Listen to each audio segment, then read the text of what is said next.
Alors on souhaite démontrer que la valeur absolue de sinus x est plus petite que la valeur absolue de x pour tout x appartenant à R. Alors bientôt on aura un théorème qui va nous permettre de démontrer ça directement, hein. C'est l'inégalité des accroissements finis, qui permet effectivement de faire ça simplement en une ligne, en vérifiant simplement les hypothèses de ce théorème. Alors pour le moment on n'a pas à disposition le dit théorème, donc on va raisonner simplement en faisant des remarques sur le graphe des différentes fonctions et en étudiant éventuellement, en faisant éventuellement une étude de fonction. Donc je vais déjà tracer le graphe de la fonction valeur absolue. Donc le graphe de la fonction valeur absolue, lorsqu'on se situe à gauche de 0, il coïncide avec le graphe de la droite y est égal à moins x, et lorsqu'il est à droite de 0, il coïncide avec le graphe de y égale x, la première bisectrice. Donc voilà le graphe de la fonction valeur absolue.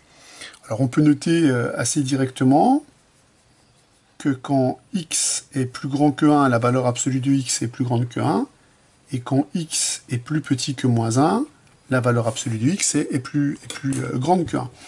Donc on peut déjà constater, fort simplement, que quel que soit x appartenant à l'intervalle moins l'infini, moins 1, union 1 plus l'infini, la valeur absolue de x est supérieure ou égale à 1. Si je prends en compte le fait que pour tout x appartenant à R, la fonction sinus, elle est bornée entre moins 1 et 1, sa valeur absolue est donc plus petite que 1. Ça permet déjà de voir que cette inégalité, elle est trivialement vérifiée lorsqu'on se place sur cet intervalle.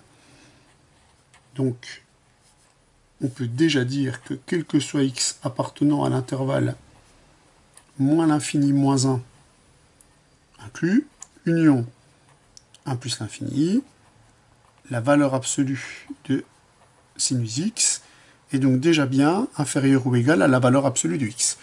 Donc sur cette réunion d'intervalles, il n'y a aucun problème pour démontrer cette inégalité. Donc finalement, il nous reste à démontrer cette inégalité lorsqu'on se place sur l'intervalle 0,1. Je place sur cet intervalle-là. Alors ce qui est embêtant, c'est que sur cet intervalle-là, le signe de sinus n'est pas constant. Donc on va encore une fois essayer de réduire l'intervalle sur lequel on va démontrer cette inégalité. Et on va simplement constater que les deux fonctions à droite et à gauche de cette inégalité sont toutes les deux paires.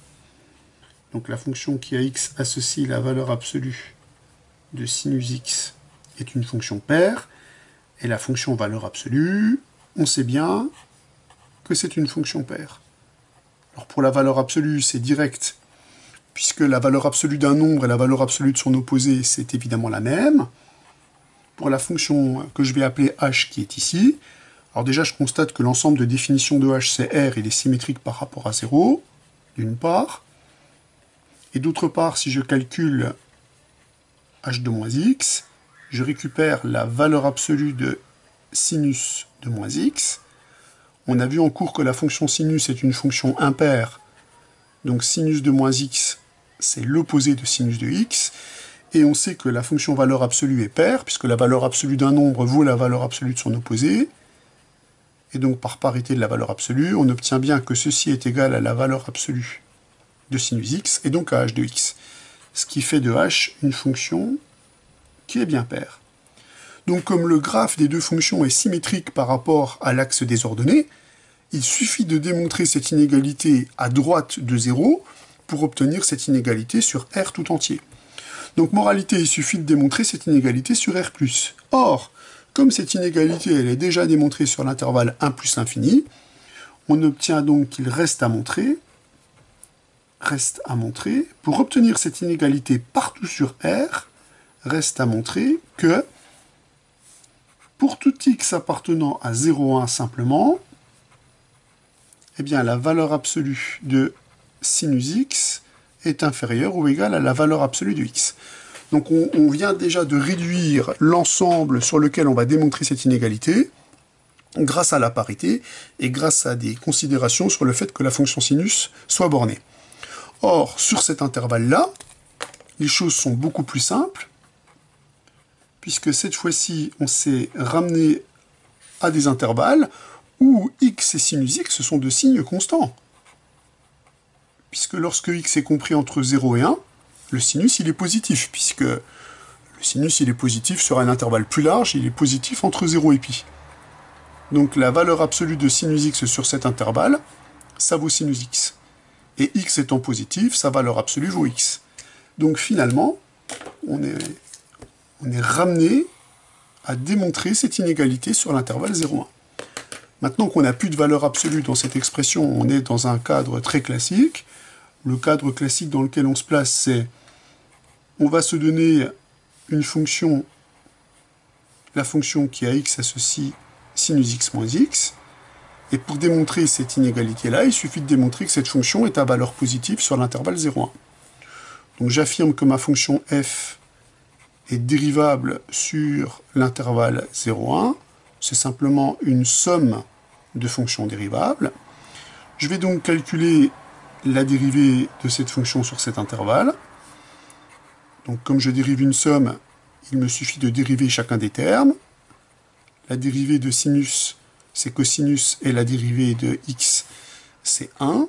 Cette dérivée, elle est négative ou nulle, ce qui fait que la fonction f est décroissante sur l'intervalle 0,1. On va faire le tableau des variations de f connaissant le signe de la dérivée.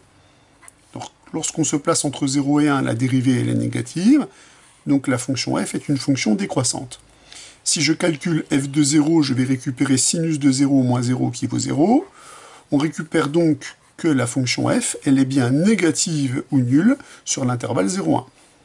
Donc, on récupère que quel que soit x appartenant à l'intervalle 0,1, on récupère donc que f de x est négative ou nulle, donc que sinus x moins x est plus petit que 0, donc que sinus x est plus petit que x.